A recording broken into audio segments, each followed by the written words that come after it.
Alright, hey everyone. Hope y'all are doing well. Hope everyone's staying safe out there.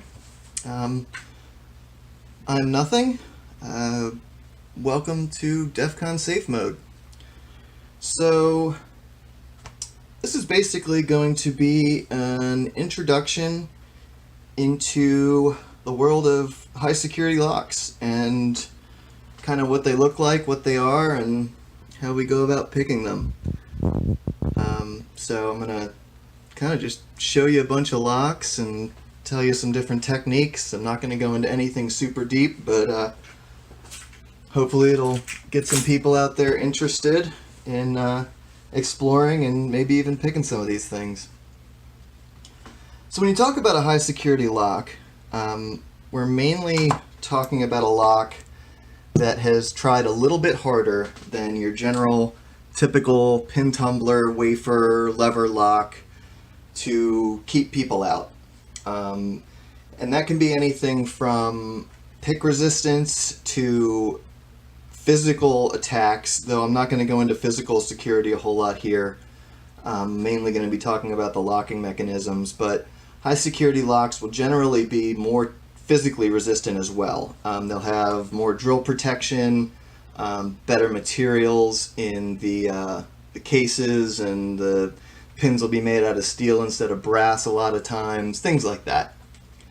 So basically, high security locks are typically referred to as locks that have more than just one standard locking mechanism.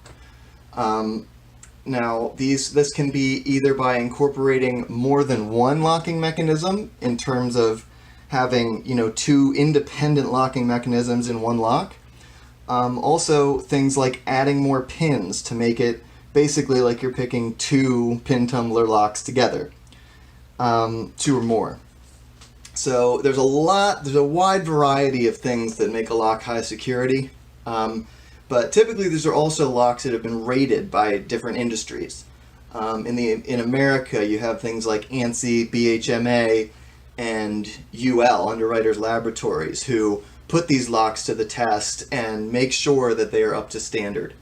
Overseas, you have things like the BSI, I think it's the British Standards Institute, and CEN that will rate these things in terms of their toughness. So I can't talk about high security locks without talking about Medeco.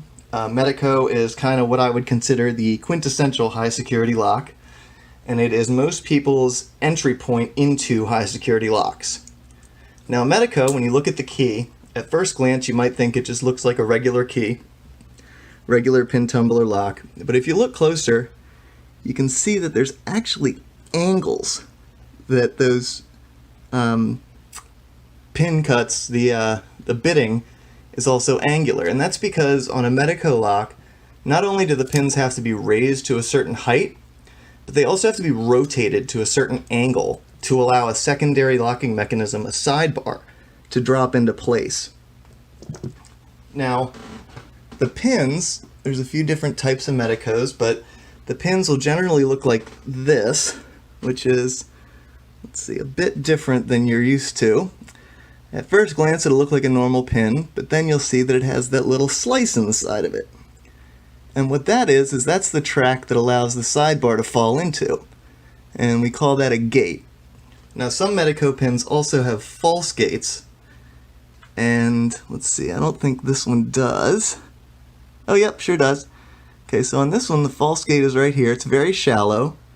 I don't know if you can see it, but it actually runs the full length of the pin, where in this one, the true gate does not. And that actually prevents an attack by a tool called a Medecoder. So Medeco's got a few different types of locks. This is a Medico Classic, and they will generally have the UL stamp on them, and not a whole lot more on the face. Sometimes you'll see a 51S, but they have pretty wide open keyways. There's not a whole lot to these things on the front. And then in the Medico Classic and also in the new ones, you have things like the large format interchangeable core, where this core can be removed, placed into another, or actually replaced or placed into another lock.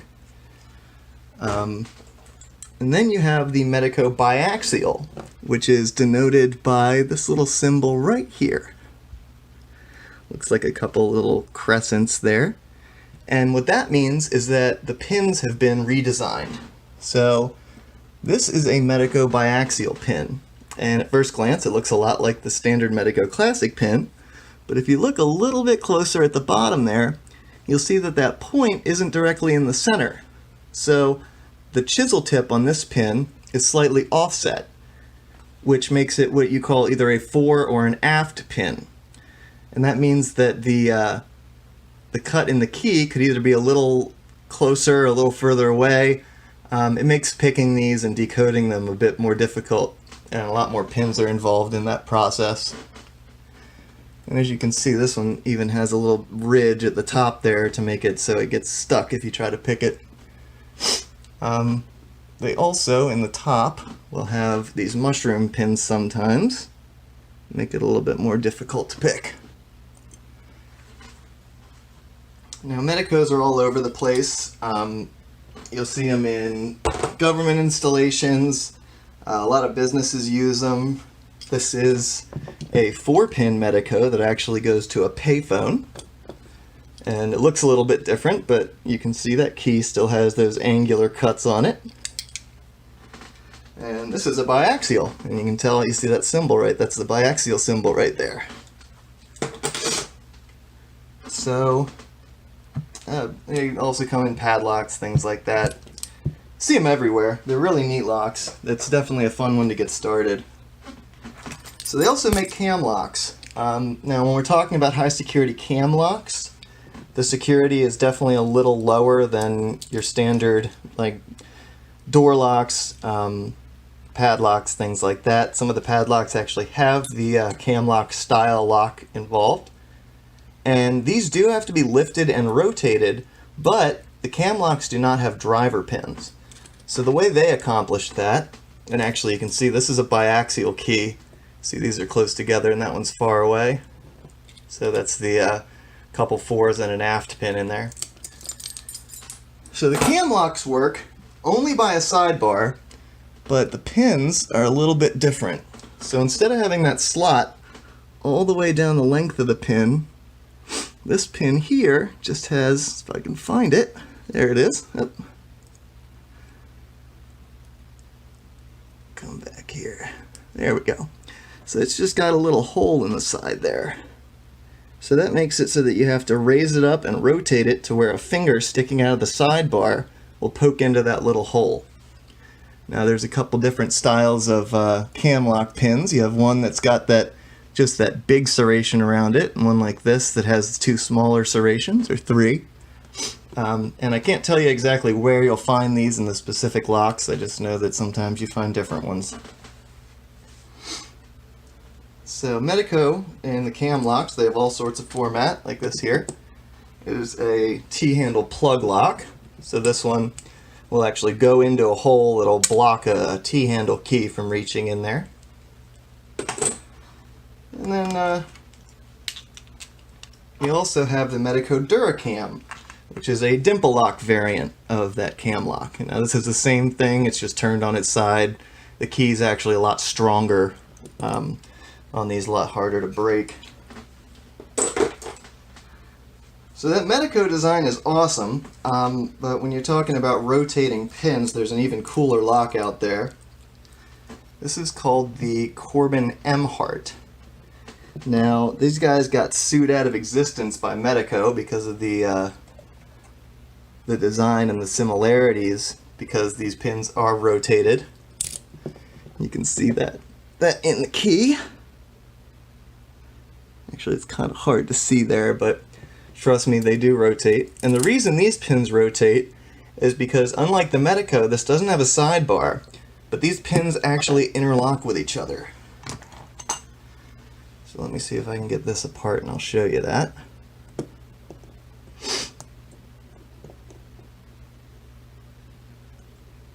Oh, there goes the spring. Alright, there's the spring.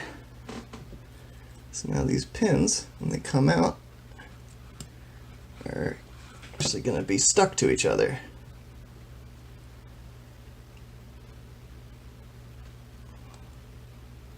So they have a tongue and groove system where the key or the pin on the top, it's kind of like a dovetail, has a little tongue sticking out, and the key pin has a groove that fits in, and unless they're rotated to the proper position, they cannot separate, and that lock will never open. I really wish these were still around, still being made. These are awesome locks. And there's a lot more information out there on them if you're interested.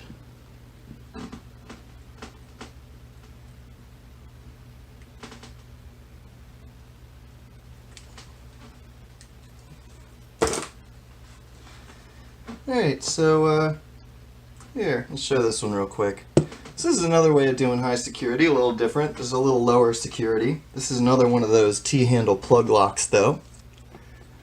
This is a van lock. And this is basically just a tubular lock that has very difficult, it's very difficult to tension. The face is basically just flat. And the key has these little pins that stick out of them. These aren't super high security, and the plug is all brass. The pins are steel, but the plug's all brass. So it makes drilling a little bit easier, but not super easy. But these are usually used in like vending machines, anything that involves cash. They're not used as much as they used to, but they're still pretty cool. They're used in gas pumps, things like that. So another one of the big names in high security that you'll see is a company called Multi-Lock. And Multi-Lock is actually kind of a reinvention and a continuance of the Rav Baria company in Israel. Rav Baria meaning multi-bolt. But the Multi-Lock, what they did is they took a standard pin tumbler lock and said, hey, let's put pins inside those pins. So if you look at this key here, you can see that each one of those pins, this is a 5-pin, pin-in-pin, so it's 10 total. But if you look, you have an outer pin and an inner pin. So when picking this lock, you have to use a much smaller dimple flag, something that can get into those inner pins and pick them as well as setting the outer pins. And I've actually thinned out a pick. Let's see here. So this is one of the picks that I use when picking multi-locks or setting inner pins. I use a pretty wide variety of different picks for these things. And that's one thing about high security locks, is you'll definitely get into making a lot of picks because you tend to not find all the tools that you need out there. But so this is a standard Multi-Lock Classic, which is just the standard pin-in-pin format, where you have the 5 pin-in-pins. And if you're interested in these, they have been knocked off. A bunch of companies make cheaper ones. This is a company called B-Tech or Bold Tech, or I don't know the exact name. But this is a 5-pin pin-in-pin, but there are no security pins, all standard. This is a very good entryway into picking multi-locks, and this was, I think, was like 15 bucks. But then Multi-Lock wanted to innovate a bit further. The patent on the Classic expired, and to extend the patent, make it a little more difficult to copy the keys, what they did is involved what's called an interactive element. So this is the Multi-Lock Interactive, and this right here is a movable element in the key that when you insert the key in the lock, a portion or a little dimple in the bottom of the lock will actually lift that up and set the pin higher than the shear line. Now for key copying, it makes it very difficult, a lot more difficult. But for picking, it's actually makes it a little easier, because you always know that second pin is going to be set higher than the shear line, well, or at the shear line, depending on the bitting. Got another Classic here, and these tend to have some pretty extreme bitting sometimes. Those are as low as you can get, followed by some as high as you can get in the back. But then Multi-Lock does have an ultra high security variety that's called the MT5 Plus. And they also have the MT5, which is like this except no slider track. But what this is this takes the 5-pin pin-in-pin design, adds an interactive element as a 6th pin at the back here, And then it also has a slider track where 5 sliders they're unsprung. 5 unsprung sliders need to be moved into place to allow this lock to open. Actually, looking at that, it looks like 4, but I'm pretty sure it's 5. So this is a very difficult lock to pick, something that maybe you will aspire to in the future.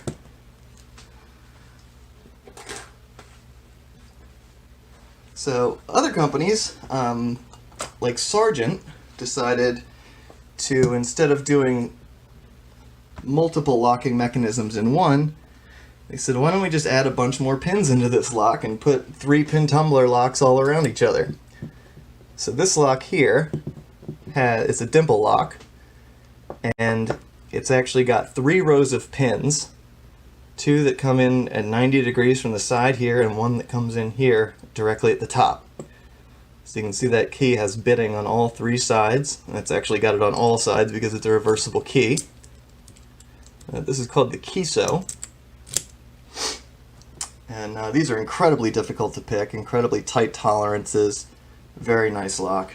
This is, it looks like a strange format, but this was actually their answer to interchangeable cores. I don't have one of the standard Kisos with me. So then this here is an actual Kiso. Kiso became a brand. I don't really know the history behind that, but if anyone feels like looking it up, they can. Kiso is part of the ASA Abloy group. This is a 2000S, which means it has the Omega element, which is a different type of interactive element down here. So, and also instead of, in addition to having bitting on all 3 sides of the key, this has a spring-loaded pin in the tip of the key. And what this does is it sets a pin inside the lock, but then when you turn the key, the pin actually pushes in here. And if you don't have that spring-loaded feature there, the lock won't open because that pin will get stuck on the side of the key, won't be able to move in, and it'll prevent the lock from opening. Now these Kisos, the Kiso brand locks, are actually a little bit easier to pick than the Sargent Kisos I've found. Still not easy by any means though. So when you're talking about companies that put a lot of pins in things, let's see here. So there we go. One of the companies that tends to come to mind is Kaba. Kaba is not part of the ASA Abloy group. ASA Abloy tends to own like most of the companies out there anymore, but Kaba is not part of that. This is what's called a Kaba 20. And this has the ability for 21 pins to be in this single lock here. This one I think has, let's see, 6, 6, and 4, so it would have 16. So this one has 16 pins in it. Most of them have 18, 17, 16, something like that. Kaba tends to remove pins for master keying. It's interesting. But this lock here has 4 rows of pins. It has 2 rows coming in here at a 90-degree angle, and then 2 rows coming up at a diagonal at each side there. And those diagonal pins are actually very strange when you pick them. They feel kind of pillowy. It's an interesting feeling to pick them. You got to get used to it.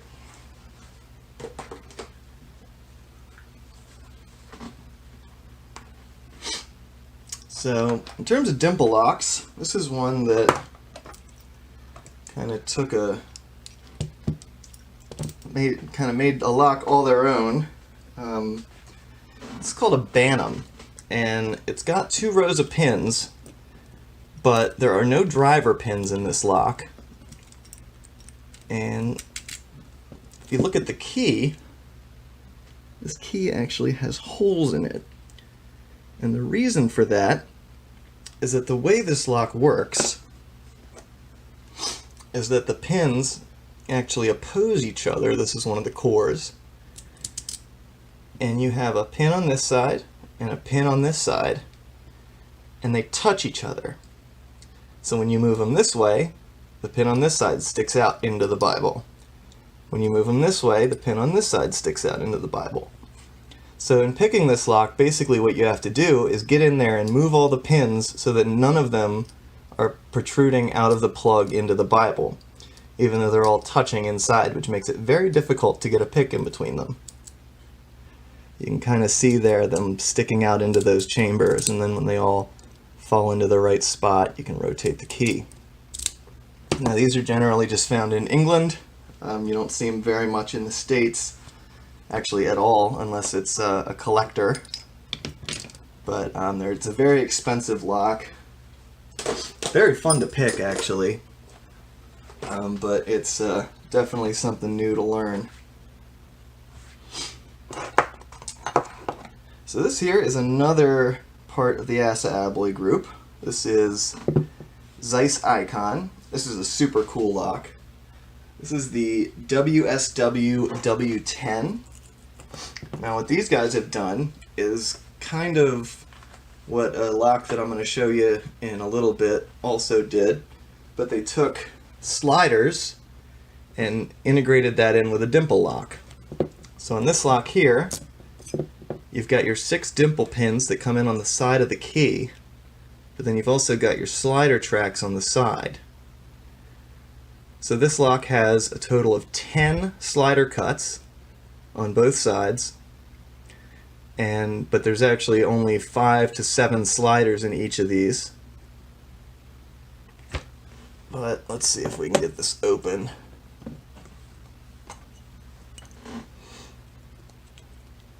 This one's a little sticky, there we go.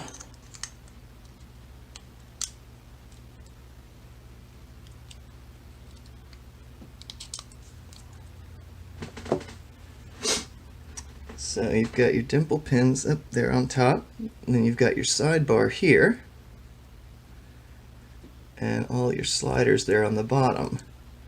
Now, if you can see how that nub is only sticking out on that side, you could also have one that's on the other side, and that makes things like master keying a lot more approachable without having to add security vulnerabilities into the lock. So you can have multiple sliders that have different pegs on either side that allows you to use the same key. Now these sliders are incredibly difficult to pick. They have 6 false gates and 1 true gate, and those false gates are just absolutely tiny. So it makes determining between them, well, the true gate is also very tiny, so it makes deciphering which one you're picking very difficult. Get this guy back in his place here.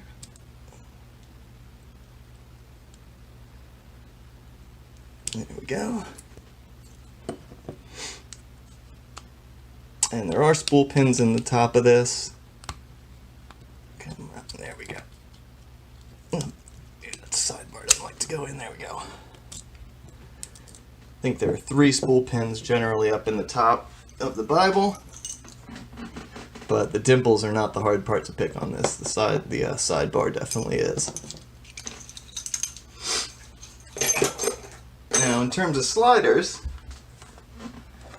the company that generally comes to mind is Eva. They, again, are not a part of the ASSA ABLOY group. Eva does incredible work with slider locks. They have a bunch of really neat ones out there. This one here is called the Eva 3KS, and this has 12 sliders in it. Each key has 3 tracks on the side. Those notches you see on the top are just a passive top bar for key control. But each of these sliders alternating inside has a different peg sticking out. Some just have a singular peg that goes into that deep track, and then others have parallel pegs that ride in those parallel tracks there. These are all unsprung sliders, which the key basically traps them, puts them in the right position, and allows the key to rotate. This is a strange format. It's a Japanese mortise cylinder. You can see here they have these little divots in the key, and what that's for is all high security locks have to be key retaining. So when you turn it, little pegs stick down into those divots, and make it so that even in certain bittings that are kind of flat, the key cannot be retracted unless the lock is locked. Now, what you see here is what's called a security card. And many high security locks will come with these cards that makes it so that you cannot get your key copied unless you have the proper security card. And this one I'm not really worried about because I'm not going to be using this, so I can show you this. But if you take this card into a locksmith, you can get the keys I just showed you reproduced. Sorry about huffing and puffing there. I'm kind of leaning over a desk here. But I'm going to have some whiskey and catch my breath real quick.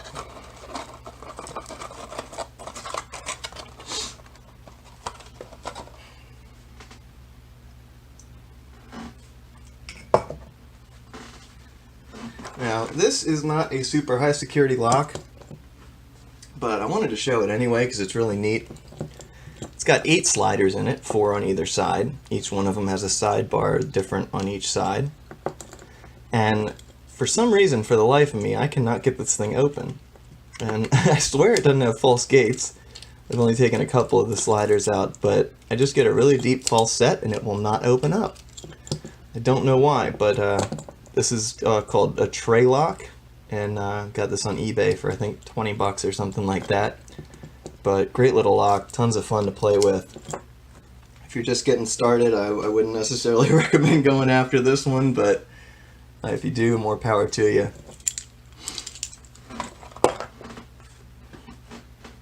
Now this is another pure slider lock. Let me see if I can find it here. There we go. Kind of like the EVA 3KS, it is springless. It doesn't have any springs in it. This is called the Acid Desmo. This is obviously part of the Acid Abloy group. Now what the Desmo is ASA, they make cam locks, they do padlocks, they have I think some oval cylinders, but this is meant to basically use where it's going to get a lot of use, maybe some dirt, not a lot of maintenance.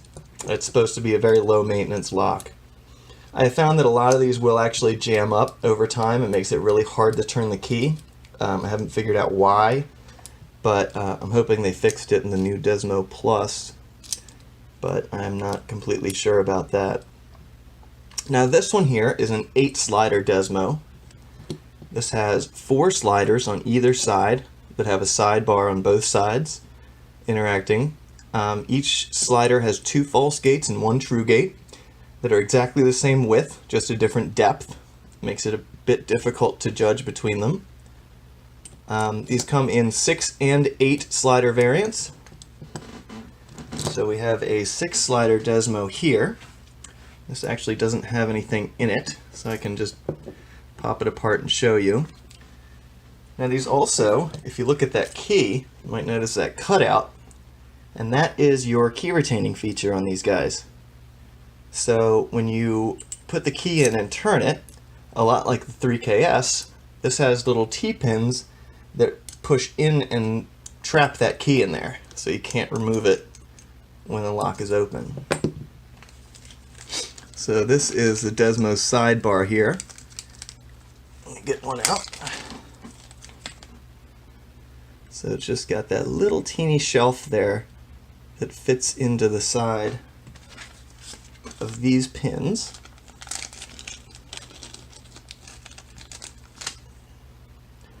So that there is a Desmo pin.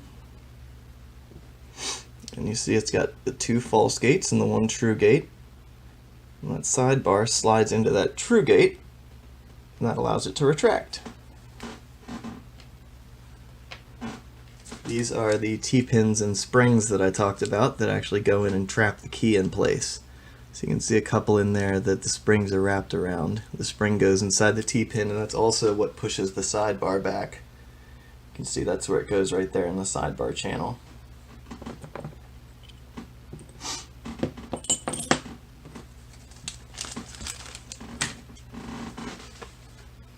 So ASA, the Desmo, is kind of like the sidebar to the Acid Twin. This was Acid's, not their first step into high security, but definitely their first step into ultra high security. The Acid Twin was, I think, the first patent, maybe not the first, but the first sidebar patent by Bo Widen or Bo Viden, depending on where you are, how you pronounce things. He also, I think, is responsible for the patent on that WSW W10 I showed you a few minutes ago. So the Acid Twin, basically what they did here is they took a standard pin tumbler lock and then put a slider lock on the side. Now this is kind of like, the pins are kind of like the Desmo, except without this part here. You just have that there, except it extends this way. So you have two false gates on either side of the true gate, and the bitting is actually on the sidebar itself. So the shelves in the sidebar will be at different heights depending on the bitting of the key. This one has the original gin bottle shaped spools, which is definitely one of, I would say, the hardest locks to pick I've ever encountered. This is an incredible lock and definitely something to aspire to. They also generally have pretty insane bitting also.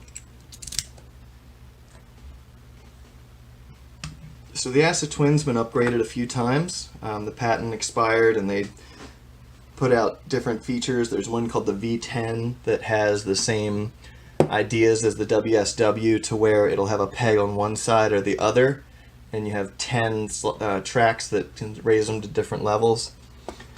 And the last rendition is this here. Well, actually not the last. I think the DP is the last, but this is the Acid Twin Combi.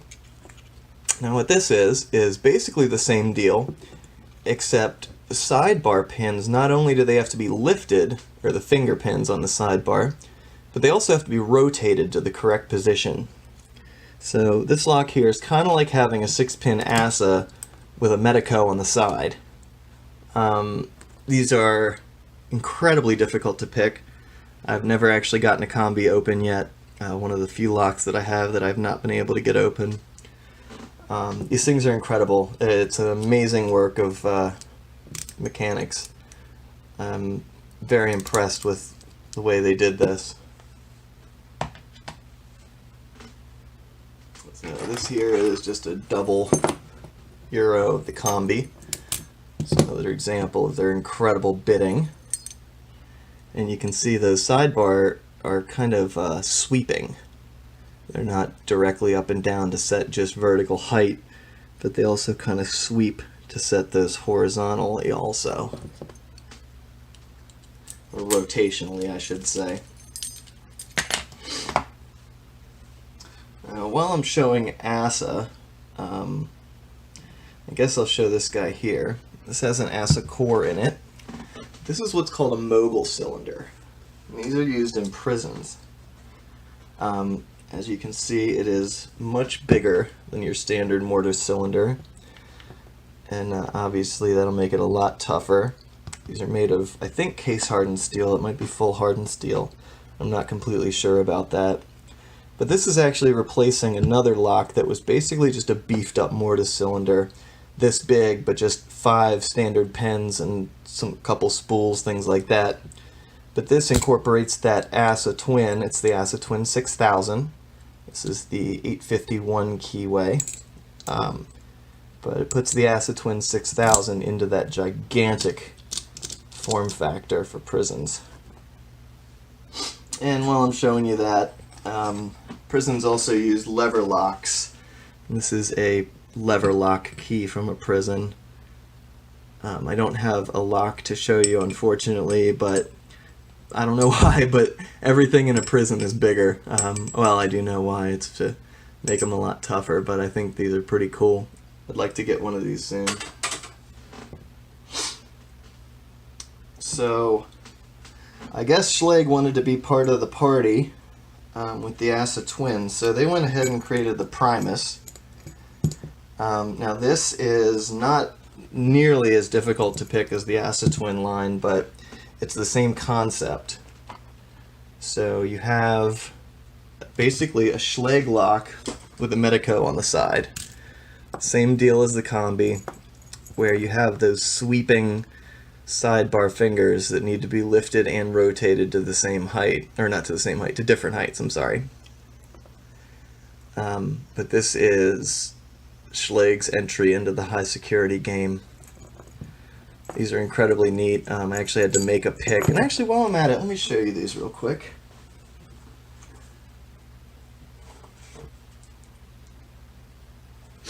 So this is my Acid Twin Combi pick, one of the ones I use. I don't know if you can see that all that well, but so you can see that little U shape in there, and that's to actually hook into and lift up those finger pins and also be able to rotate them. So I think this is the one I used for the Primus. Oh, no, actually, it was this one. I'm sorry. Goes the other direction. But if you get into high security locks, you'll definitely end up making a lot of your own tools, like I said earlier. But this here is my Primus pick for the sidebar pins.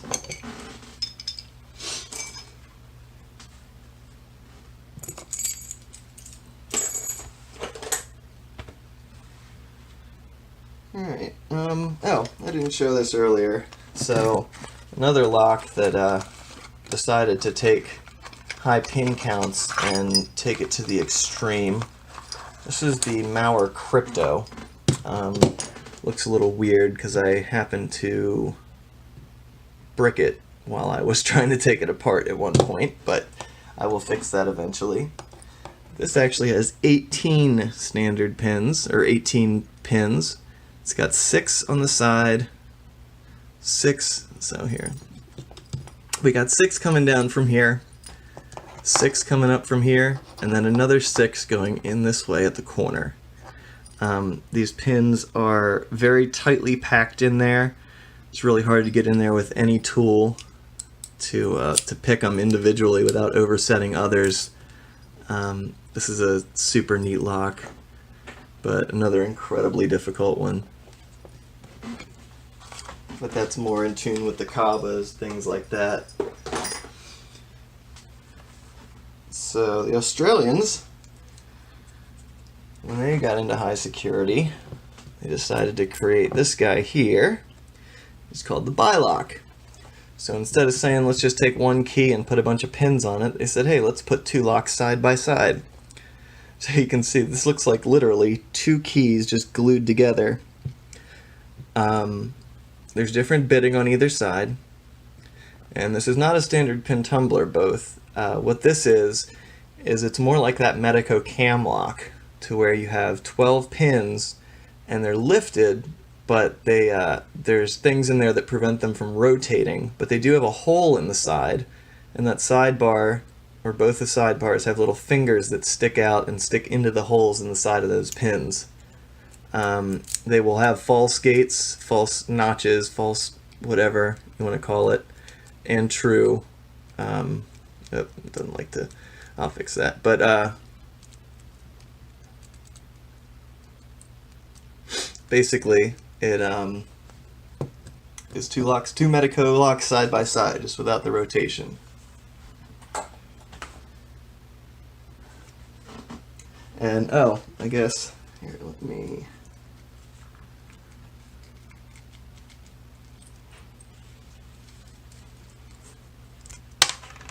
I forgot that I can just take this guy apart for you. There we go. So there are our sidebars, and that is kind of what the pins look like there. They have that point, but unlike the Medeco, these aren't angled.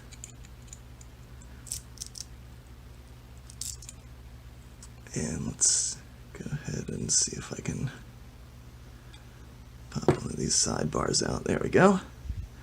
So the sidebar's got those fingers that stick out of it, which sticks into the holes in the sides of the pins. Definitely a neat idea.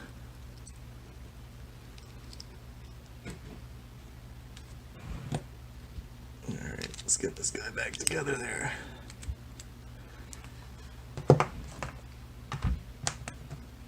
Oh, that's right. Another thing I wanted to mention about this, since it's not a standard pin tumbler, Bilocks don't have to worry about max. So you can see here, this goes from the lowest possible to the highest possible, to the lowest possible to the highest possible, lowest possible, highest possible. So there's no maximum adjacent cut specification for these. So trying to get your pick under that lowest possible to pick that highest is incredibly difficult.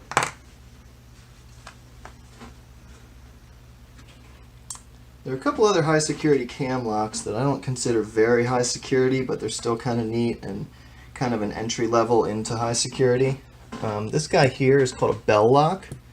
This is actually what they use in parking meters. I can pop this apart for you real quick. So this guy basically is like a split wafer lock, where you have half wafers that pick up and down in different directions, and they basically fit into these channels here, but this is more like a wafer lock. Not very easy to pick, but not incredibly hard either. Definitely a fun one to get started. And then another high security wafer lock here. This is called the Chicago Duo. So what they did here is they took your standard wafer lock that has cutting on the top and the bottom, and they added a side track here that sets 4 more wafers. So this thing I think has like 14 wafers in it, maybe a couple more. I think it's 14. It's also got profile wafers. There's a lot going on in there. It's pretty difficult to figure out where you're at, but not the hardest thing in the world. Pretty neat lock though.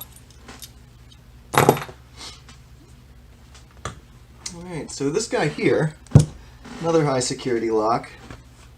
This is not very high security in terms of picking, although it's not easy to pick.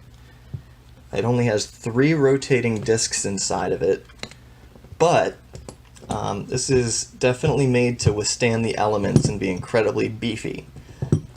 This is called the Sargent and Greenleaf Environmental Padlock. So it's originally designed for the railroads, who had problems with their locks freezing up and seizing because of dirt and grime, and also had a lot of vandalism. So they reached out to the Sargent and Greenleaf company, who designed this lock for them. And these are pretty cool. They're kind of antiques, so if you find one, I'd suggest holding on to it. And if you can get one with a key, that's even better. But the military also used these for some of their warehouses and other things like that. Now, in terms of disc detainer locks, Abloy is definitely going to be your quintessential high security disc detainer lock. And I'll show you those in a second. But you've got a couple other contenders here. This is a company called Takigen, or Takigen. And I'll be showing you another one of their locks in a few minutes. It's a company out of Japan that makes manufacturing parts, industrial parts, all sorts of stuff. This is their disc detainer lock. This is their actually lower security variety, but they have higher security ones. But this is not going to look like your standard disc detainer key. And that thin, curved keyway makes it so that all of your standard store-buyable disc detainer locks don't fit. You got to make your own. And disc detainer locks is definitely going to be where you're making your own tools more than anything else. I've had to make all of those to pick different locks. Each one of them was designed for a specific lock. This one was for the Takigen. This is actually for an anchor lass, which is this guy right here. This is your security card for the anchor lass. And this is one of the very few disc detainer locks you'll find that only has bitting on one side of the key. And you have to put this key in a very specific way. It'll only go in one way. And then you rotate all those discs to the right spot and it'll open right up.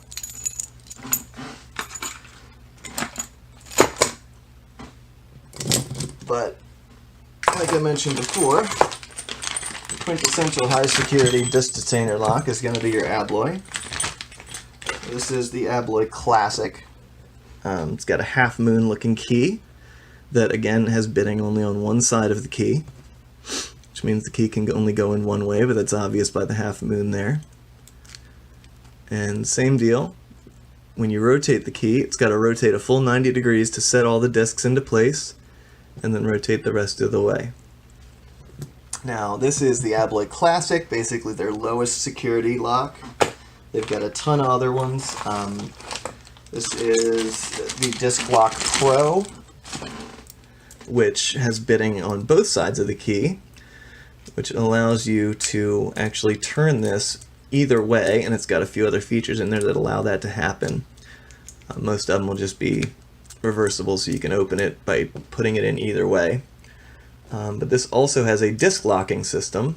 The little ball there, it's actually a ball bearing, or a little divot there, is a ball bearing inside of there that will not allow any of these discs to turn until that ball bearing has been depressed. And that is an anti-pick feature. And also it makes it so that you can't damage it by rotating some discs out of order and things like that. Abloy has even higher security varieties like the Protect 1, Protect 2, things like that. But I don't have examples of those, unfortunately. Alright, so this is the other Takigen lock that I wanted to show you. Next couple locks I'm going to show are Japanese high security locks, and the Japanese kind of tend to go all out on their high security locks. They go pretty crazy, and they're really cool locks generally. So this is, I don't know the name of this, to be honest. It comes out of a piece of equipment that I work on. It is a parking in-lane pay station. So this basically protects cash and credit card data and things like that. But this kind of takes high security to another level. This thing is both high security in that it is very hard to pick. I think this is an 11 pin. Yeah, it's an 11 pin lock where you can see in there. Yeah. So there are 5 or 6, I think it's 5 pins coming in from the left side, and then another 6 coming in from the top right at a 45-degree angle. And they kind of intersect like this. So it's incredibly difficult to get in there and pick pins without oversetting other ones. Not only that, but you have to get tools in here. And as I'll demonstrate with these tweezers, it's a little big. Actually, I can do it a little better with a pick. So trying to get a pick in there to actually pick this thing, you have to make specialty tools to get in there. But not only is it difficult to pick, but it's also very physically secure. This thing is made out of some pretty hefty materials. Let's see. So it's got this gigantic cam on the back. And not only do you have to defeat one, but you actually have to defeat 2 of these. So you got one on the top and one on the bottom. But this is actually one of my favorite locks in my collection. I love this thing. It's a hell of a challenge. Alright, so another Japanese high security lock company is Miwa. And Miwa makes some really awesome locks. One thing I haven't talked about yet is magnetic locks. So this is a Miwa magnetic lock that actually goes to the Sega arcade cabinets, the old Sega arcade cabinets. They call them a candy cabinet. And this is actually a kind of a dumbed down version of the Miwa 3800, which has dimple pins up top and then 4 magnetic sliders internally.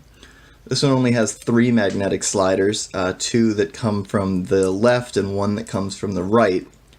And they're stepped, so you have to pick each one of them a couple times.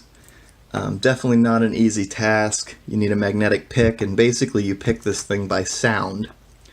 So you gotta listen to what pins are binding, which ones are not. You attack the one that's not that's binding and make it jiggle. And that's actually how you pick most of these locks, is by doing what's called the Jiggle Test. Actually, let me show you here with this Desmo sidebar. So when picking a lot of these locks, if they have multiple locking mechanisms in them, you can usually isolate. So with the Medeco, and Medeco is one of the few ones that you can actually choose what binds first. With the Medeco, if you tension it clockwise, the driver pins will bind first, and if you tension it counterclockwise, the sidebar will bind first. So you tension it clockwise, pick all the top pins to shear, and then the sidebar will engage, and then you worry about rotation of the pins. And whenever you're dealing with a sidebar with gates, something that doesn't involve driver pins, you're going to do what's called the Jiggle Test. So you're going to go through the lock and set these to either a false gate or a true gate, and then you're going to tap each one with your pick and see if it jiggles. Because if you see, there's barely any room, but there's just enough room for this thing to move around a little bit. So when you tap it with your pick, you'll actually feel it jiggle. So when you're binding in a false gate, eventually that will stop any rotation or any jiggle because you're putting pressure on it. But when you get to the true gate, it will always jiggle in the true gate. So that's actually how we pick the majority of these locks, is by what's called the Jiggle Test. So let me show you here another lock from Miwa. This is a really cool lock. This is the Miwa PR, and this is actually rotating wafers in there. It looks like a regular Dimple lock, but it's not. There are wafers that are pivoted on a shared hinge on the top, and they're like crescent shaped, and they pivot, and the sidebar and the gates are in the bottom. So the sidebar pushes in, it pivots till it hits the right gate, and the sidebar drops in. Now these have 10 and 11 wafers, depending on if they're master keyed or not. And they also have false gates and serrations on those wafers that make them, it just gives you a lot of different feedback in there. So trying to find yourself into a true gate, not the easiest thing in the world, but it's definitely doable. Also, that keyway definitely restricts your movement in there. So you got to find a pick that pretty perfectly fits under certain under the wafers without oversetting them, because if you look right here, see there's 3 dimples right here, but there's actually 4 wafers right there. So that spot there is a max lift wafer. So that's got to go all the way to the top. And then this one here is almost a 0 lift wafer. So you got to get underneath that one and set that one as high as it can possibly go. So there's a lot of difficult navigation you got to do in this thing. Makes picking these very interesting, but they're tons of fun. Miwa makes actually a few locks on this rotating wafer design. The U9 is one that the key looks different. It actually looks more like an Ingersoll key, where it doesn't have dimples. It's actually got cuts on the key on both sides. But yeah, so the Japanese make some crazy, crazy high security locks.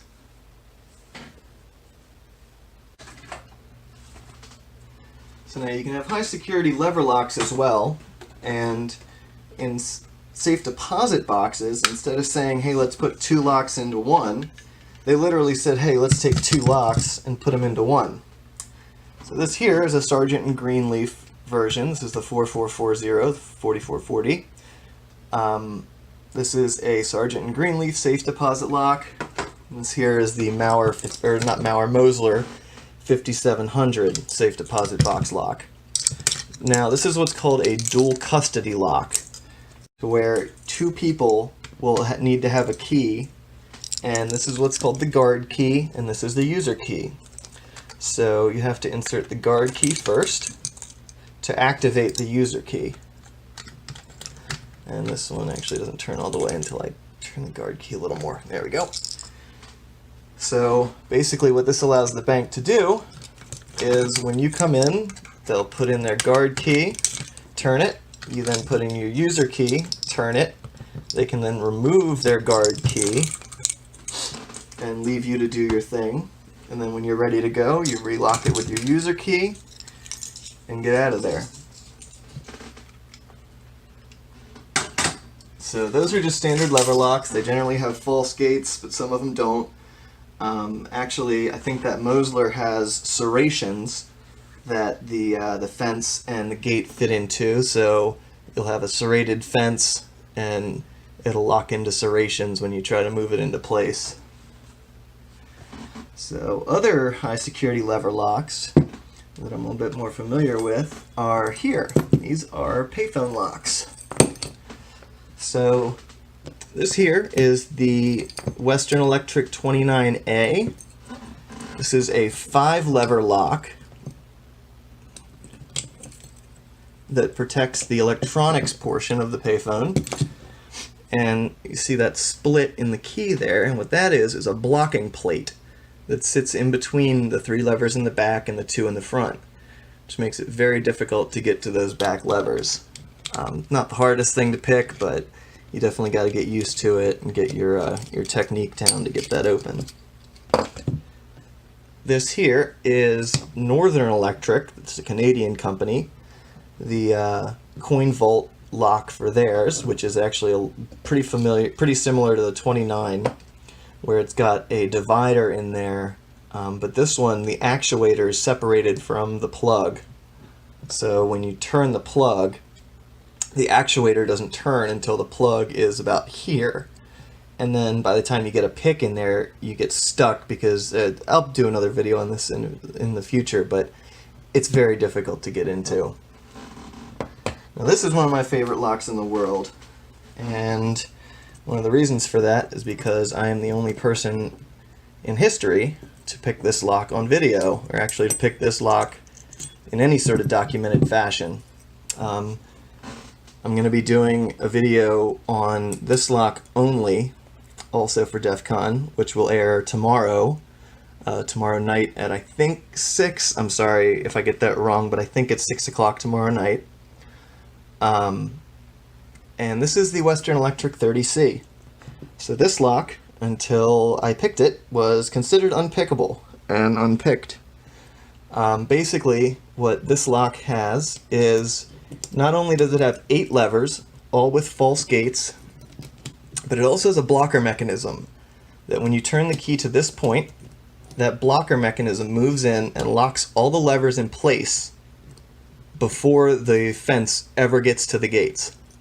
So when trying to pick locks, generally what you do is put tension on them, which will bind something up, so then you can then move them and find where they need to be.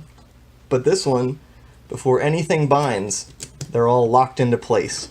So I had to figure out a very special way of picking this. And I did, and actually you'll probably be underwhelmed when you figure out what I did, but if you feel like checking it out, it'll be on tomorrow. But yeah, so that's about it. High security locks are kind of my passion, if you couldn't tell. I love everything about them. I do have a YouTube channel. It is very difficult to find. It is just a nothing symbol. But if you look on YouTube and search Western Electric 30C, you will find it. If you want to look at any of these any closer, I have most of the locks I showed you today on that channel, and picking them, taking them apart, talking about them, things like that. But anyway, I hope you all enjoyed that. Sorry if it was a bit rusty and rough at first, but it is what it is. Hey, I appreciate you all. Take care, stay safe. Thank you very much.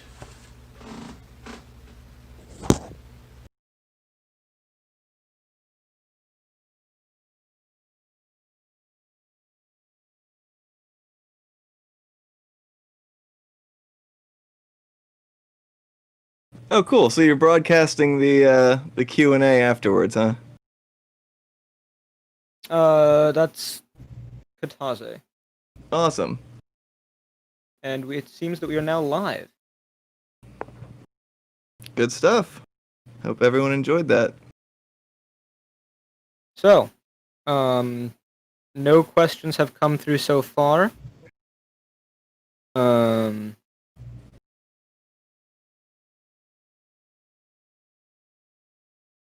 just going to give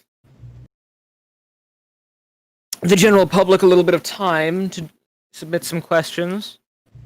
Because they might only just be noticing that, hey, it has become the question-asking period of the stream. Right on. I'm sure everyone's tired from a long day anyway.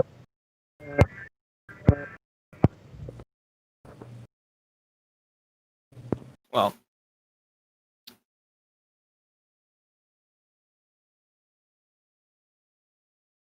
ooh, we got a bunch of people typing.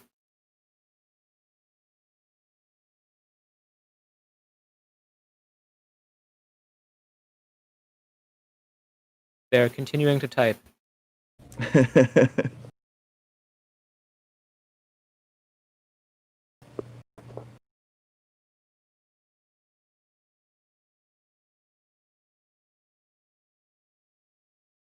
Okay, well, while they're doing that, what made you look into high security locks? To be honest, so my whole life I've been into lockpicking, not quite as much as of late, the past couple years, but as a young kid, I learned how to rake open wafer locks and simple pin tumbler locks by making tools out of paper clips and things like that. It was more out of necessity than anything else. I found locks were in my way, and I wanted to get through them, and I figured out a way to do it. But then when I actually got into the lock picking community, I got pretty bored with your standard locks pretty quickly, and started watching talks. Matt Smith was Huxley Pig. I watched one of his talks on some unpickable locks, which is actually what spawned my interest in the 30C. But I just got interested in the bigger and better things, and I figured, at the beginning I was like, this is something I'll never be able to attain. But after starting to play with them for a little bit, it became something that basically you just put a little bit of work into, and you can get through some locks that people would not imagine are pickable. And watching people like Tumblr and a few of those guys on YouTube just gave me the inspiration to go for it. And I've always been into engineering and design, things like that. So a lot of these locks, the way they're put together and the patents behind them was just absolutely intriguing to me. So figured it was something I'd play with. Okay, so we have a question from Hacks1R. Do you see many new innovations in high security locks, or are they mostly rehashes of older designs, like some of the payphone locks you went over? To be honest, I'm not seeing a whole lot brand new right now. A lot of the latest innovation has come out of the Abloy with the Protect 2. That was a pretty neat design and a neat idea that they came up with. But to be honest, recently I haven't seen a lot come out. At least not in the past 10 years or so. There's been a little bit of innovation, but not too much. It seems like more of these lock companies are just trying to improve on their old patents. The stealth key just came out, and that is super cool. But that really is just them redoing the Zeiss Icon Verso or the WSW just in a way where you can't actually see the bitting on the key. Now, it's a great idea, but it is kind of just a rehashing of an old idea. I really would like to see some new designs, but it's kind of hard to think about because a lot of people have done a lot of stuff already, and I don't know. Hopefully, the future will hold some pretty neat stuff. So, do you think that the high security lock world tends toward a just attempts to extend patents, or do you think it really does lead to constant innovation? Well, a lot of the larger companies seem to just try to extend their patents, and the patent laws have actually guided a lot of that change. Like things with the multi-lock interactive, the patent laws actually changed, and they made it so that you couldn't patent. What was it? I'm having a hard time coming up with words, but basically you had to patent a movable element on the key. It couldn't be just a solid key, so they came up with the interactive. And then then I guess it was in France, or I don't know if it's a bigger organization there, if it was just French or the whole of Europe. But the patent laws changed to where you couldn't actually patent a key; you had to patent the process. So Fichette came out with the F3D that incorporated the key in the design of the lock, so they were actually able to patent the key as being a part of the design process of the lock. I mean, Fichette has put out some amazing locks. Fichette, I'm not sure exactly how to pronounce that. But yeah, it seems like patent laws actually guide a lot of the innovation there.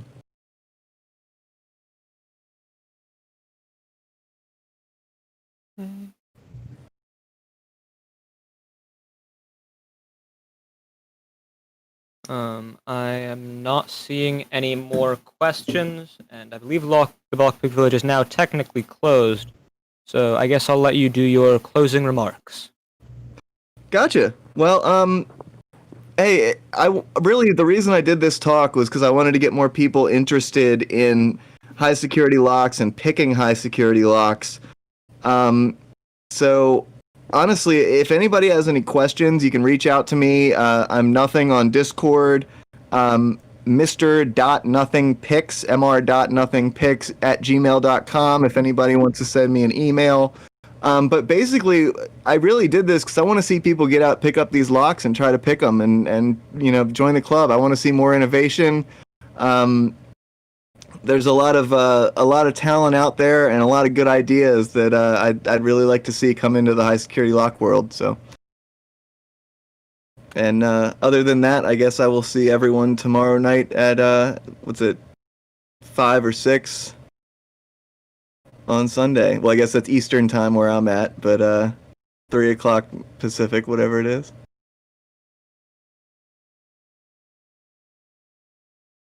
Okay. Thank you for speaking. Absolutely. Thanks for having me.